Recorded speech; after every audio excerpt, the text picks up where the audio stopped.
Hello! Hi అందరికీ. మీ పిల్లలు ఎలా ఉన్నారు? బాగున్నారా? ఎందుకంటే రైనీ సీజన్ అంటే అది జబ్బులకి ఏమంటారు ఒక సీజన్ లాంటిది. సో కిడ్స్ ఉన్నవాళ్ళు, పిల్లలు ఉన్నవాళ్ళు చాలా కొంతమందికి చాలా సఫర్ అవుతుంది. అంటే మనం ఎక్స్పీరియన్స్ అవుతాం కదా పేరెంట్స్‌గా. సో అలాంటప్పుడు చాలా ముందుగానే ప్రికాషన్స్ తీసుకుంటే కొన్ని అవాయిడ్ చేయొచ్చు. సో అది ఈరోజు వీడియోలో డిస్కస్ చేద్దాము. సో అంతకంటే ముందు ఫస్ట్ టైం ఛానల్ చూస్తే సబ్స్క్రైబ్ చేసుకోవడం మర్చిపోవద్దు. రైనీ సీజన్ స్టార్ట్ అవుతుంది అనగానే జలుబు స్టార్ట్ అయింది నా చిన్న కూతురికి, దాని తర్వాత నా పెద్ద కూతురికి అలా. సో ఈ రైనీ సీజన్ జబ్బులకు కొలువు కాబట్టి దగ్గు జలుబు ఈజీగా పట్టేస్తాయి. దగ్గు జలుబు ఒకసారి వచ్చిందంటే ఇంకా మనం దుప్పట్లు కప్పి అవి కప్పి ఏమవుతుందంటే ఫీవర్ కూడా ఇంక్రీజ్ అయిపోతుంది, టెంపరేచర్ వచ్చేస్తుంది. సో అలాంటివి చేయకుండా జలుబు దగ్గు వచ్చినప్పుడు చిన్నగా స్టార్ట్ అవ్వగానే ముందుగా దగ్గుకి ఏంటంటే దగ్గు చాలా సతాయిస్తుంది. నా పెద్ద కూతురికి అయితే ఎప్పుడు వచ్చినా సతాయిస్తుంది. నైట్ నిద్రపోకుండా దగ్గుతూనే ఉంటుంది ఎప్పుడు. సో ఇలాంటప్పుడు ఏం చేయాలంటే హాట్ వాటర్ ఇమ్మీడియట్గా హాట్ వాటర్ ప్రిపేర్ చేసి పెట్టుకోవాలి. నేనైతే రెండు మూడు ఫ్లాస్కులు రెడీ చేసి ఉంచుతాను వాళ్ళకి. ఎప్పుడు నైట్ టైం అయితే పక్కా ఉంచుతాను. సో పెద్ద పాపకైతే అలా. ఒకవేళ మీ ఇంట్లో చిన్న బేబీస్ ఉంటే వాళ్ళు ఇంకా వాటర్ తాగకపోతే వాళ్ళకు బేబీ విక్స్ తో మసాజ్ చేయండి డైలీకి 2-3 టైమ్స్. బేబీస్ ఉన్నవాళ్ళు, మరి టోడ్లర్స్ అయితే పర్లేదు, వాళ్ళు కొంచెం తీసుకోగలరు. సో బేబీస్కి చాలా సఫర్ అవుతుంది. సో జాగ్రత్తగా మనం కేర్ తీసుకోవాలి. అంటే ఈ కేర్ రెగ్యులర్గా అవసరం లేదు. అంటే మనము మసాజ్ అనేది రెగ్యులర్గా ఉంటుంది బేబీకి డైలీ, అది మనకు తెలిసిందే. ఇంకా కొన్ని ముందుగానే దగ్గర పర్చేస్ చేసి పెట్టుకోండి, ఏం కాదు. ఖచ్చితంగా ఒక్కసారైనా జలుబు దగ్గు జ్వరం వస్తాయన్నమాట వింటర్ కానీ రైనీ సీజన్స్లో. సో ముందే పర్చేస్ పెట్టుకోండి, ఎందుకంటే తనకు వచ్చి మనము సఫర్ అయ్యేంత వరకు వెయిట్ చేయకుండా ముందుగానే వేసేస్తే కొంచెం వాళ్ళకి హ్యాపీ ఫీల్ అవుతుంది. బేబీ విక్స్ సిరప్ వేసుకోవాలి. ఇంకా ఏ ఏజ్ వాళ్ళకి ఆ మెడిసిన్ డాక్టర్ ఇచ్చేసి ఉంటారు కదా ముందే, అది రెడీగా పెట్టేసుకోవాలన్నమాట. 1 ఇయర్ వరకు ఒకటే మెడిసిన్ ఉంటుంది నాకు తెలిసి. 1 ఇయర్ నుంచి చేంజ్ అవుతాయి. సో ముందే ఇంకోటి బేబీ విక్స్ సిరప్ పెట్టుకోండి. నెక్స్ట్ నాజల్ డ్రాప్స్ పెట్టుకోండి, అవి చాలా హెల్ప్ అవుతాయి. నైట్ స్లీపింగ్ సరిగ్గా లేకపోతే 2-3 నాజల్ డ్రాప్స్ వేసామంటే చాలు, హ్యాపీగా పొద్దున్న వరకు పడుకుంటారు. ఎక్కువ కూడా అవసరం లేదు. అది పెద్దగా అయ్యే వరకు ఎప్పుడు చేసుకోవద్దు. చిన్నగా ఉన్నప్పుడే తగ్గిస్తే వాళ్ళు సఫర్ అవ్వరు, మనం కూడా సఫర్ అవ్వం. సో ఇలాంటి ముందు కేర్ తీసుకోవాలి. ఇంకొకటి జలుబు దగ్గు వచ్చింది కదా అని బేబీ బ్లాంకెట్స్ ముఖం మీద మొత్తం కప్పొద్దు, వాళ్ళని ఫ్రీగా వదిలేసేయండి. ఎందుకంటే దానివల్ల టెంపరేచర్ రైజ్ అవుతుంది. సో టెంపరేచర్ రైజ్ అయ్యి మళ్ళీ ఫీవర్ రావడం, ఇంకా వాళ్ళు లేవలేని స్థితిలోకి వెళ్ళిపోవడం అట్లా ఉండొద్దు. యాక్టివ్గానే ఉండనివ్వండి. మొత్తం ఏం బ్లాంకెట్స్ కప్పాల్సిన అవసరం లేదు. నార్మల్ డ్రెస్ కవర్ చేస్తే అయిపోతుంది. నెక్స్ట్ పపాయ అనేది ఇప్పుడు బేబీస్కి ఇంకా టోడ్లర్స్కి బెస్ట్. పపాయ అందులో ఇంకా డేట్స్ వేస్తే అది వార్మ్త్ జనరేట్ చేస్తుంది. లోపల చలి కానీ ఏముండదు, వాళ్ళకి వేడిగా ఉంటుంది. సో చలి వల్ల ఏమన్నా వస్తే, లోపల కోల్డ్ వల్ల ఏమన్నా అయితే కనుక ఇది బెస్ట్ ఫుడ్. ఈ సీజన్లో చాలా మట్టుకు ఇవ్వడానికి ట్రై చేయండి. ఇంకొకటి వీళ్ళు ఇంకా చలికాలం అనేసరికి ఎక్కువగా వాళ్ళకి పోతూ ఉంటారు కదా. సో డైపర్స్ వాడండి, పర్లేదు, ఏం ర్యాషెస్ రావు. కాకపోతే వెంటనే చెక్ చేసుకొని క్లీన్ చేసుకోవడం మంచిది. ఎందుకంటే డైపర్స్ వల్ల కూడా ఏమవుతుందంటే వాళ్ళకి జలుబు రావడం, అలాంటి ర్యాషెస్ రావడం, ఎందుకంటే తొందర తడి అయిపోతుంది. సో ఇవన్నీ అవాయిడ్ చేయాలి. సో ఎందుకంటే నైట్ పూట ఖచ్చితంగా వేసుకుంటే బెస్ట్. నైట్ పూట పడుకుంటారు కాబట్టి తెలీదు, మార్నింగ్ అంటే అప్పుడప్పుడు పడుకొని లేస్తుంటారు కాబట్టి మనం అబ్జర్వ్ చేయగలుగుతాం. సో నైట్ పూట ఖచ్చితంగా వేయడానికి ట్రై చేయండి. సో నెక్స్ట్ ఈ నెబులైజర్స్ ఉంటాయి కదా, నెబులైజర్స్ ఇచ్చారు కదా అని వాడొద్దు. ఇన్ఫెక్షన్ వేరే ఉంటుంది, జలుబు దగ్గు వేరే ఉంటుంది. సో జలుబు దగ్గుకు తీసుకోవాల్సిన ట్రీట్మెంట్ తీసుకుంటే నెబులైజర్తో అసలు పని ఉండదు. నేను చెప్తున్నా కదా, సెకండ్ పాపకైతే నేను నెబులైజర్ వాడలేదు. ఎందుకంటే నేను ఫస్ట్ పాపకి ఎక్స్పీరియన్స్ అయిన దాన్ని తీసుకొని సెకండ్ పాపకి ఎలా అప్లై చేయాలి. ఫస్ట్ అంటే మనకి ఎవ్వరికి ఏం తెలీదు. సో, దాని నుంచి మనం ఎక్స్‌పీరియన్స్ గెయిన్ చేసి సెకండ్ పాపకి ఎలా కేర్ తీసుకోవాలో అవన్నీ మనకి ఆటోమేటిక్‌గా తెలిసిపోతాయి. సో, నేను ఇంతవరకు తనకి నెబులైజర్ వాడింది కూడా లేదు. సెకండ్ పాపకైతే చాలా కేర్ తీసుకున్నాను. ఫస్ట్ పాపకి అడ్మిట్ అయ్యేంత వరకు తెచ్చుకున్నాము. తెలియక, ఎవరికీ తెలియక. ఆ కోల్డ్ వల్ల. ఆ కోల్డ్ ఇన్ఫెక్షన్ అవ్వడం వల్ల. సో, ఈ కాలంలో ఏంటంటే రైనీ సీజన్‌లో ఎండాకాలంలో మా పాప విపరీతంగా గ్లాసులు వాటర్ తాగింది. ఇంకా రైనీ సీజన్‌కొచ్చేసరికి వాటర్ అసలు అడగట్లేదు, తాగట్లేదు. మనమే అప్పుడప్పుడు ఇస్తుండాలి. లేకపోతే మిల్క్‌ని మీరు డైల్యూట్ చేసి ఇస్తే వాటర్ క్వాంటిటీ వాళ్ళకొస్తుందనమాట. ఒకవేళ 1 ఇయర్ ప్లస్ బేబీకుంటే మిల్క్ ఇవ్వడం బంద్ చేయండి. ఎందుకంటే వాళ్ళకి టీత్ వస్తుంటాయి. మన ఫీడింగ్ బంద్ చేయాలి. Mother feeding. మాక్సిమం ట్రై చేయండి. నేను మాక్సిమం తక్కువ చేశాను. ఒక నైట్ టైమ్ ఒకటి తను అడుగుతుంది.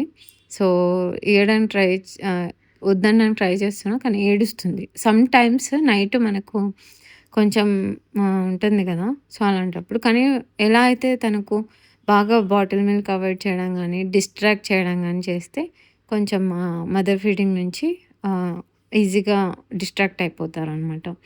సో, ఇలా నెబులైజర్ వాడకుండా వాళ్ళని సేఫ్‌గా ఉంచండి. ఎందుకంటే ఊకే ఆ కెమికల్స్ అంటే కెమికల్స్ అని కాదు.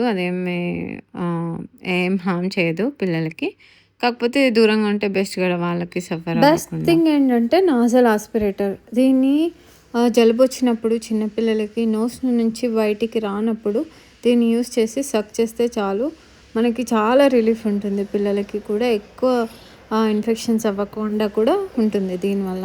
సో, తొందరగా కూడా జలుబు తగ్గే ఛాన్సెస్ ఉంటాయి. ఖచ్చితంగా ఒకటి మాత్రం పెట్టుకోండి. పిల్లలకి ఆల్మోస్ట్ 2 ఇయర్స్ వరకు పనికొస్తుంది. 2+ ఇయర్స్ వరకు. ఇంకా పిల్లలకొచ్చేసరికి సున్నిపిండి ఇలా ఇంకా ఏంటంటే పసుపు ఇలాంటి వాటితో అప్పుడప్పుడు కొంచెం పేస్ట్ లాగా చేసి బాడీకి పెట్టేసి కొంచెం సేపు ఉంచితే కూడా వార్మ్ జనరేట్ అవుతుందనమాట.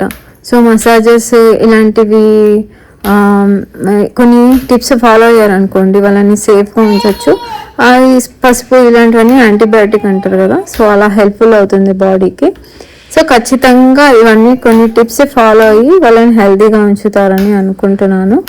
అయితే ఈరోజు స్పెషల్గా ఏంటంటే పిల్లల కోసం రాగి బ్రౌనీ ప్రిపేర్ చేయబోతున్నాను. ఇక్కడ నేను నార్మల్ డార్క్ చాక్లెట్ యూస్ చేస్తున్నాను. మీరు అసలు కోకో పౌడర్ లేని అంటే ఏంటి హెల్తీ ఇది షుగర్ కొంచెం ఉంటుంది. మీరు షుగర్ ఫ్రీ చాక్లెట్ యూస్ చేయండి ఒకవేళ మీ పిల్లలకైతే. అయితే ఇక్కడ నేను ఈ బ్రౌనీ ఎలా యూస్ అవుతుందంటే మనకి పిల్లలకి స్నాక్స్ కానీ టైంలో రోజు రెగ్యులర్గా అవే పెట్టకుండా కొంచెం డిఫరెంట్గా ట్రై చేయొచ్చు. అది రాగితోనే కంప్లీట్గా ప్రిపేర్ చేస్తున్నాను. డార్క్ చాక్లెట్ ఒకటి స్వీట్లెస్ తీసుకోండి. నేను ఇంకా మీకు ఏంటంటే షుగర్ ఫ్రీ అసలు డార్క్ చాక్లెట్ మనం ఇంట్లోనే హెల్తీగా ఎట్లా ప్రిపేర్ చేసుకోవాలో తర్వాత వీడియోస్లో చూపిస్తాను. ఈరోజుకైతే నేను డార్క్ చాక్లెట్తో ప్రిపేర్ చేస్తున్నాను. సో, చూసేద్దాం ఎలా ప్రిపేర్ చేయాలో. తీయబోతున్నాను. చూడడానికి ఎమ్మీగా ఉంది.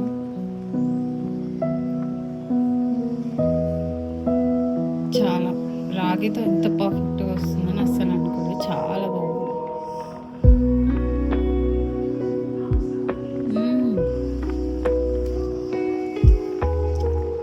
ముందుగా అయితే మన కోసం బటర్ ఉంటుంది కదా, బటర్ ఇంకా డార్క్ చాక్లెట్ రెండింటిని కరిగించాలి. సో, దానికోసం ఎయిర్ ఫ్రైలో పెట్టాను 1 minute. నెక్స్ట్ డ్రై ఇంగ్రీడియంట్ కోసము రాగి ఫస్ట్ యాడ్ చేశాను. నెక్స్ట్ కోకో పౌడర్, తర్వాత కొద్దిగా కార్న్ఫ్లోర్ యాడ్ చేశాను. నేను ఇంగ్రీడియంట్స్ మెజర్మెంట్స్ అన్ని డిస్క్రిప్షన్లో పెడతాను. నెక్స్ట్ వచ్చేసి కొద్దిగా ఇది కాఫీ పౌడర్ యాడ్ చేశాను, కొద్దిగా సాల్ట్. సో, ఇవన్నీ స్విఫ్ట్ చేసుకొని ఒకసారి సైడ్కి పెట్టేసుకోవాలన్నమాట.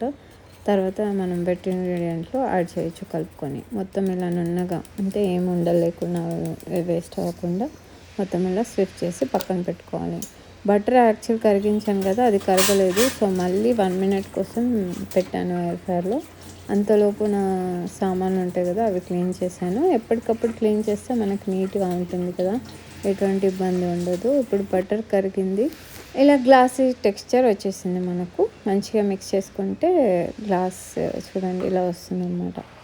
సో, దీని తర్వాత నేను యాక్చువల్గా ఆయిల్ యాడ్ చేశాను. ఆయిల్ అవాయిడ్ చేయండి, ఇక్కడ అవసరం లేదు ఈ క్వాంటిటీకి. నేను బటర్ సరిపోదేమో అని 2 టేబుల్ స్పూన్స్ ఆయిల్ చేశాను, అంత అవసరం లేదు. ఇక్కడ షుగర్, తర్వాత 2 ఎగ్స్ యాడ్ చేసుకుంటున్నాను. మంచి బ్రౌనీకి స్మూత్ లోపల మంచిగా స్మూత్గా ఉండడానికి ఎగ్ యాడ్ చేస్తే అది వేరే ఉంటుంది. ఎగ్ తినని వాళ్ళు ఎగ్లెస్ రెసిపీ కూడా పెడతాను. ఎగ్ తినని వాళ్ళకి ఆల్టర్నేటివ్ ఏంటి, కర్డ్ యాడ్ చేసుకోవాలి, మిల్క్ యాడ్ చేసుకోవాలి, ఇలాంటివి. సో నెక్స్ట్ వచ్చేసి మనకి ఇక్కడ వెనిలా ఎసెన్స్ ఫ్లేవర్ కోసం. ఇది బాగుంది ఫ్లేవర్, నాకు నచ్చింది. సో బాగా వచ్చింది. నేను యూస్ చేసిన ఇప్పటి వాటికంటే ఇది చాలా బాగుంది. నెక్స్ట్ ఇంకా మనము బేకింగ్ ట్రేని, ఇది 8 ఇంచ్ బేకింగ్ ట్రే. ఎప్పుడైనా ఇలా కేక్స్ కానీ బ్రౌనీస్ ప్రిపేర్ చేసేటప్పుడు మెయిన్ అనమాట ట్రే. ఎన్ని ఇంచులు తీసుకుంటున్నాము, ఎంత ప్రిపరేషన్ కానీ చూసుకోవాలి. ఇప్పుడు ఈ వెట్ ఇంగ్రీడియంట్లో డ్రై ఇంగ్రీడియంట్స్ యాడ్ చేసి మిక్స్ చేసుకోవాలి. మన మిక్చర్ అయితే రెడీ అయిపోయింది. సో ఇప్పుడు ఇంకా దాన్ని ఏంటంటే బేకింగ్ ట్రోలకి ట్రాన్స్ఫర్ చేసుకొని, నేను యాక్చువల్గా ఓవెన్ అంటున్నాను, ఓటీజీని యాక్చువల్గా ముందే ప్రీహీట్ చేసి పెట్టుకున్నాను ఒక 15 మినిట్స్ వరకు 170 degreesలో. సో ఇప్పుడు పెట్టబోయేది నా ఓవెన్లో, నా ఓటీజీలో అయితే మ్యాక్సిమం 40 మినిట్స్ టైం తీసుకుంది అనుకుంటా, 40 మినిట్స్ ఆర్ 35 మినిట్స్ ఇది కుక్ అవ్వడానికి. 180 degrees పెట్టి కుక్ చేస్తాను అనమాట. సో బటర్ పేపర్ వేసుకోండి బెస్ట్, ఎందుకంటే మంచిగా వస్తుంది, లేకపోతే మన ట్రే కతుక్కుపోవచ్చు. సో ఈజీగా తీసి సర్వ్ చేసుకోవడానికి బాగుంటుంది బటర్ పేపర్. సో ఇలా ఈవెన్గా స్ప్రెడ్ చేసి మంచిగా ఓటీజీలో పెట్టేసేయాలి. చెప్పా కదా, కానీ చాలా పర్ఫెక్ట్ సైజ్ వచ్చింది నేను చేసిన మెజర్మెంట్లో తీసుకున్న ట్రే ప్యాన్లో. సో పర్ఫెక్ట్గా వచ్చిందన్నమాట. టేస్ట్ అయితే అదిరిపోయింది, ఇంకా చెప్పనవసరం లేదు. షుగర్ తక్కువ కావాలనుకుంటే కొంచెం తక్కువ యాడ్ చేసుకోవచ్చు నేను. సో కార్న్ఫ్లోర్ యాడ్ చేసుకుంటే కేక్స్ బాగా వస్తాయంట, అందుకే కార్న్ఫ్లోర్ యాడ్ చేశాను. చాలా బాగా వచ్చింది. మీరు కూడా ట్రై చేస్తారనుకుంటున్నాను. ఇది ఎప్పటికైనా స్నాక్స్లో పెట్టడానికి, కొన్ని అంటే షుగర్ బదులు సంథింగ్ వేరేది ఏదైనా యాడ్ చేసుకొని అలా కావాలనుకుంటే కూడా చేసుకోవచ్చు. ఎప్పుడు అలా తినలేము, అప్పుడప్పుడు బయట కొనడం కంటే ఇంట్లో ఇలా ప్రిపేర్ చేసుకుంటే చాలా బాగుంటుంది. మీరు కూడా ట్రై చేయండి, చాలా నచ్చుతుంది అనుకుంటున్నాను. సో ఇలా వచ్చింది, టెక్స్చర్ బాగా వచ్చింది, పర్ఫెక్ట్ వచ్చింది. సో ఇప్పుడు నేను కొన్ని టిఫిన్ బాక్స్లో పెడతాను. అప్పుడప్పుడు ఏదైనా డిజర్ట్ తినాలనిపిస్తే లంచ్ తర్వాత డిన్నర్ తర్వాత. సో మేము ఇది ట్రై చేస్తాము. కొద్దిగా వాల్నట్స్ యాడ్ చేస్తాను కదా, అది చూపించలేదు. సో ఇదండి ఈరోజు రెసిపీ.